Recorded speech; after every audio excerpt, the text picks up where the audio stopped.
सद्गुरू गंगागीर महाराज सप्ताह म्हटलं की हिंदू मुस्लिम बांधव असोत की कुठल्याही जाती धर्माचे असो एकाच ठिकाणी नांदत असतात।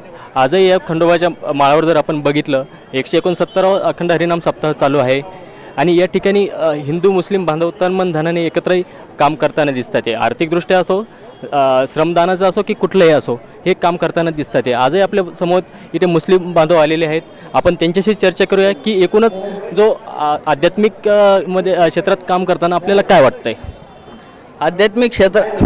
आध्यात्मिक क्षेत्रामध्ये काम करताना ज्यावेळेस हिंदू मुस्लिम हे एकत्र येतात त्यावेळेस निश्चितच कोणतं तरी एक मोठं काम निश्चितच होतं आणि हेच आपल्याला आता प्रत्यय येत आहे की एवढा मोठा सप्ताह एवढे मोठं भाविक या ठिकाणी पहिल्यांदाच आमच्या सोनगाव सातारा परिसरामध्ये जमलेले आहेत आणि अतिशय उत्साहपूर्वक वातावरण या ठिकाणी आहे आणि संत म्हणजे महाराज रामगिरी महाराज यांचे विचार ऐकण्यासाठी एवढे भाविक लांब लांबून येत आहेत आणि स्वयंस्फूर्तीने येथे सेवाही देत आहेत।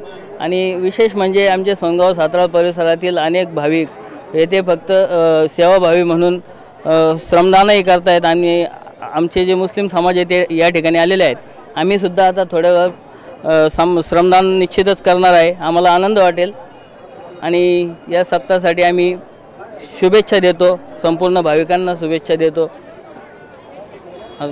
निश्चितच आपण बघितलं की कशा पद्धतीनं या सप्ताहामध्ये हिंदू मुस्लिम बांधव खांद्याला खांदा लावून काम करताना दिसतात। कुठलीही सेवा असो इथे जात धर्म पाळला जात नाही। जी सद्गुरू गंगागिरी महाराजांची शिकवण असो नारायणगिरी महाराजांची शिकवण असो आणि तीच परंपरा आज चालवत आहे बेटाचे महंत रामगिरी महाराज।